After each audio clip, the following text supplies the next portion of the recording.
So, ayun love, maperang gabi sa inyong lahat. Ito po ang inyong lingkod, si Mamu Gloria Escoto, o mas kilala pong Mamu Hayi, ang inyong prophetic witch po. Para po marinig niyo na po mismo, eka nga, sa live na to, yung mga possible pong mangyari sa mga susunod po na buwan. So, unahin muna po natin ang nangyayari pong kaguluhan ngayon. So, dito po, involved kasi ang buong Pilipinas, ang buong Pilipino. Dahil syempre, pag umulan, babaha. O pag bumaha, sigurado ay mapeperwisyo tayo. I think hindi lang tayo, kundi maraming tao ang mapeperwisyo. Mayaman ka man, mahirap. As usual, pag bumaha, lulusong at lulusong tayo yan, di ba?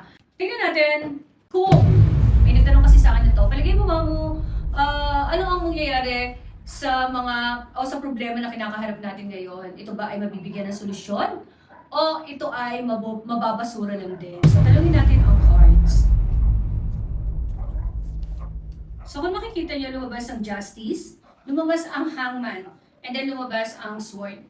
Ang masasabi ko lang, my loves ko, kung ako ang tatanungin, wala din mangyayari sa nagaganap ngayon. Ito ay ganyan lang, mainitan, magkakaroon ng salitaan. Maraming tao ang lalabas. Maraming malalaking tao ang mapagbibintangan. O sabihin natin hindi bintang, madadawit. Maraming tao o maraming kilalang pangalan ang possible na madamay dito. Pero at the end of the day, wala din. Wala din mangyayari. So, mababasura din siya. Kaya doon sa nagtanong sa akin, gusto ko lang pong sabihin sa inyo, ito na po yung aking sagot. Sa nangyayari pong mga debate ngayon, uulitin ko po ulit, at the end of the day, mababasura lang din po ito. Doon naman sa nagtanong kung legit po ba lahat ng binanggit po nung taong pinakasuhan nila ngayon o nililitis nila ngayon. Kung yung mga nabanggit po na yon ay legit, ang sagot po ng cards, kung makikita nyo po, oo. So, cups, pera. So, dito sa sitwasyon na to, masasabi ko na itong nililitis ngayon, ito po ay tama po. Sila po ay nakakuha ng malalaking pera. Pero tandaan niyo po, hindi naman po kikilos ang isang taong maliit kung wala po itong abiso o kung wala po itong back-up ng mga malalaking tao. So, doon po sa sinasabi po nung nililitis po ngayon, kung ito man po yung mga kontraktor, o hindi po ako nagtutukoy kung sino po, masasabi ko po na totoo po yung kanila pong sinasabi. Ngayon, doon naman sa mga tao na in-involve, ito yun, dito kami nag-viral ni Romel. Ayun si Romel, i-follow nyo lang yung kanyang YouTube channel and then sa Facebook, follow nyo lang din siya. Kasi sa kanya lang ako lumalabas. Kung itatanong naman natin, kasi may nagtanong din ito, totoo kaya lahat ng binanggit ng pangalan nitong tao na to? So, tingnan natin sa card. So, again, kung makikita nyo ulit, coins, hermit, and then coins. So, sa bawat trabaho o sa bawat proyekto na kanilang inaasikaso o sabihin na natin na napupunta sa kanila, lagi pong may mataas na tao na nakagitna po. So, uulitin ko po, wala pa akong nakampihan dito at ito po ay binabasa ko lang ayon po sa tanong. Kung sino man po yung mga nabanggit, sila po ay mga kasali po. So, kung meron man po sigurong hindi talaga kasali doon, maaari pong itong nag-mention po ng pangalan nito, siguro po maaari po na nilahat niya. Ang iniisip po nito ay, kumbaga parang kung regalo po, ganun, itong mga to ay tumanggap. Matataas na tao din daw ba na binanggit nito ay talagang nakinabang. So, tingnan po natin. So, sa cards po, merong mga panahon na parang nabigyan. So, nabigyan po sila. So, ngayon, uulitin ko po ulit sa baraha, doon po sa pinagdadaanan natin na sitwasyon ngayon, ay parang katulad lang din po yan noon. Panay po umpisa, tapos wala naman pong natatapos.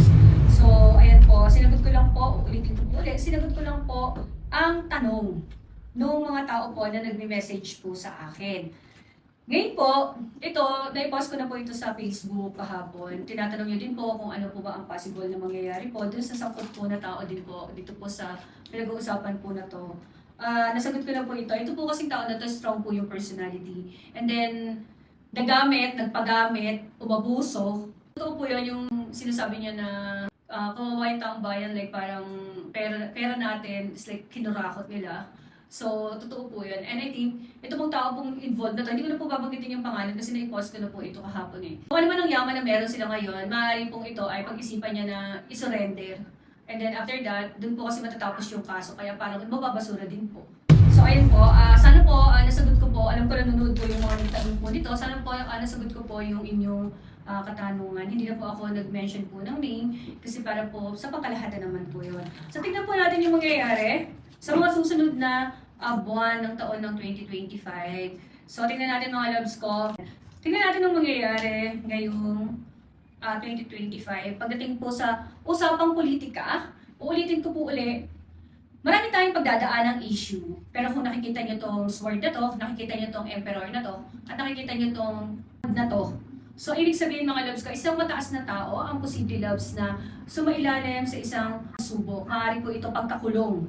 So itong tao po na to, na nakaupo din po ngayon, maaari po sumailalim po siya sa isang pagkakulong o kaya po problema po. Kaya lang parang ang demanda o parang ang batas na gagana po dito ay taga-ibang bansa po. Kung nakikita niyo po itong wand na to, ibang lugar po kasi ang ibig sabihin po niyan.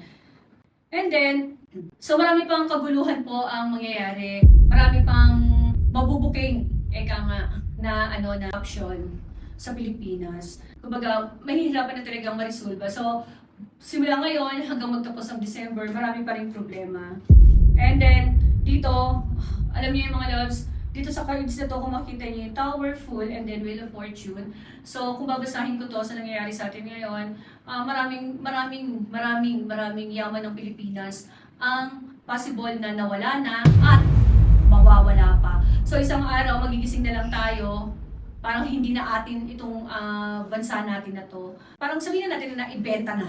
Na-ibenta na tayo na hindi natin alam.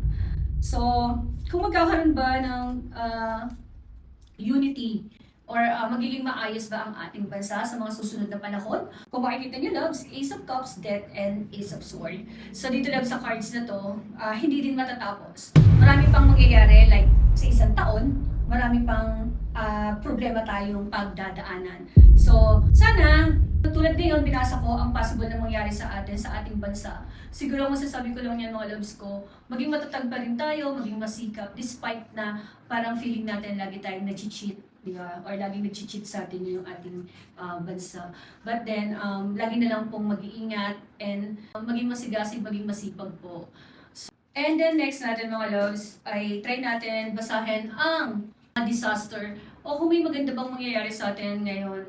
So gusto ko lang sabihin sa inyo, tulad na nasabi ko nung nakaraan prediction ko, month of September, tayo ay ilulubog sa baha dahil sa sunod-sunod na pagdating ng mga bagyo. Pero syempre ako, nakikita ko kasi yan in advance. So syempre ayaw ko loves lumubog sa baha. Ayoko kasi yung lugar din namin is binabaha din to. So, lagi kong dasal na sana pag may tatamang malakas na bagyo dito, alam niyo yon, alam niyo naman na nagre-ritual ako. So, inuumpisahan ko na yan na mag-chanting para hindi siya matuloy. Kasi, tandaan niyo pag bumaha, maraming hindi makakapagtrabaho, maraming hindi makakakain, and at the same time, marami ding magkakasakit, di ba? Kaya ako, loves, lagi ko yan pinagdadasal pag may malakas na bagyong papasok sa Pilipinas. Pero tingnan natin mga loves ko kung ano pa ba ang dadanasin natin sa huling 3 buwan o 3 buwan at kalahati itong taon na to. So tingnan natin yung disaster. So possible mga loves ko, so may ilalim tayo, pagbaha na naman to.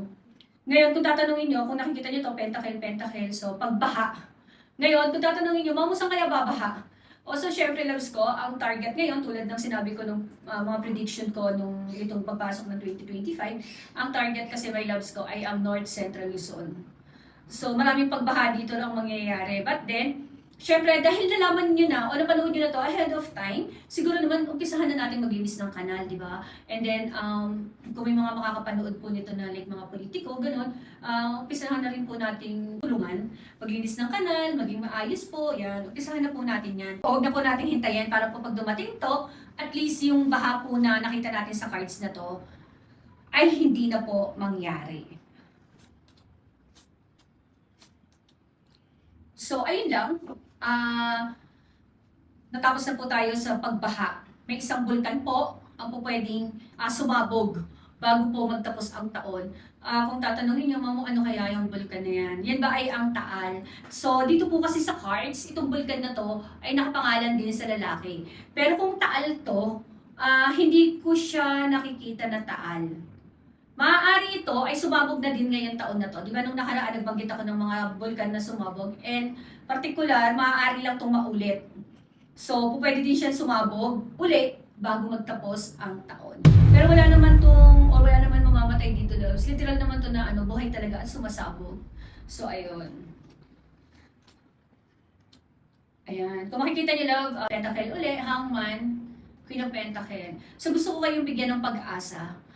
Dito sa cards na to, although mangangailangan din tayo ng malaking pera, kung tatanungin nyo, ano kaya mamang disaster to? Ito, loves ko, ay lindol. So, pag lumindol na to, pag nangyari itong lindol na to, mga loves ko, may guguhong isang establishment na maraming tao, loves, ang nagtatrabaho dito. And at the end of the day, pag ito ay gumuho, maraming matatabunan dito, loves. So, ang posible dito ay, sana huwag naman pong mangyari, mga mall. Kung sa Manila, hindi to tatama sa Maynila, hindi. Possible ang malakas na lindol po na to ay mangyari po sa, sabihin na po natin sa gawi po ng Visayas. Yan. Yan po, pwede pong may bumagsak po na isang establishment po na may mga tao po sa loob na nagtatrabaho ang may stranded po. Sana po wag mamatay. So, ayan po. So, may tandaan niyo po, may pagdadaanan pa tayong bagyo, pagbaha, pagsabog ng bulkan, at ang isang malakas na lindol po bago magtapos ang 2025.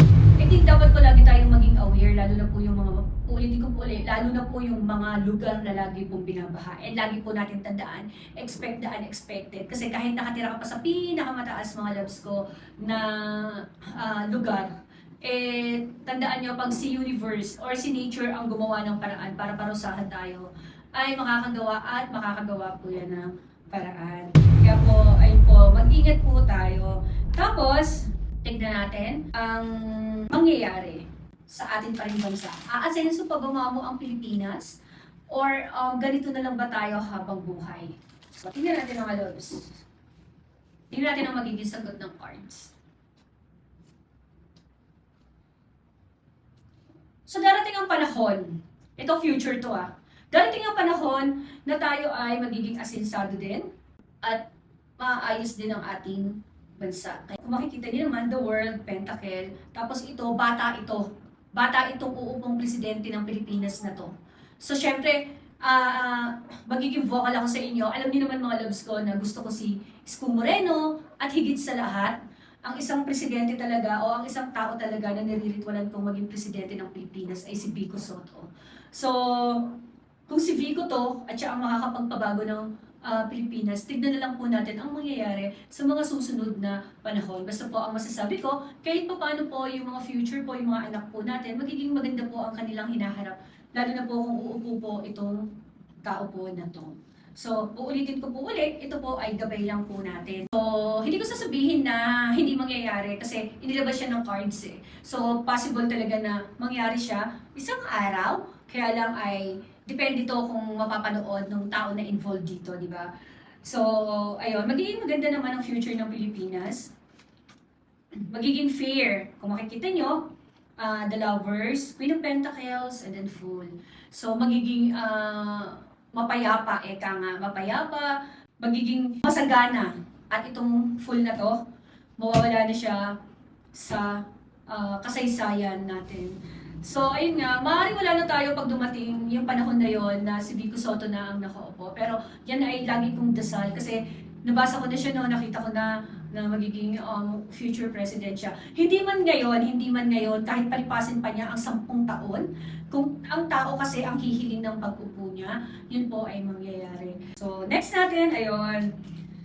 Bansang Pilipinas pa rin to, ang hinaharap natin. Kung makikita niyo, Wheel of Fortune pa rin, na itong Pentacles, and itong sword na to, mababaliwala lang siya. So, uulitin ko ulit, hindi man natin maabutan ang pamumuno o ang magiging magandang hinaharap ng Pilipinas, but at least, yung mga anak natin, yung mga apo natin, mararanasan nila ang pagiging tahimik pagdating sa politika ng ating bansa. Minsan gusto din nila ng magandang sagot para mapanatag ang kanilang kalooban. So ipagdasal na lang natin kung ano man ang nangyayari sa bansa natin ngayon ay sana maging maayos pa din. And maging fair sana. Yung iba, siguro hintayin nyo na lang yung mga susunod na vlog namin ni Romel Chica. At sa kanya ko na lang, or doon na lang kami, or doon na lang ako magsasalita. Kung meron kayong mga mga particular na pangalan na gustong i-mention, pero dahil nag-iingat din tayo, ayoko din magbanggit ng name. So, para safe na lang din, di ba? So, ayan mga loves ko. Maikli lang to, pero alam ko po kahit pa paano naging panatag po ang inyong kalooban. So, hanggang dito na lang mga loves, and maperang gabi sa inyong lahat.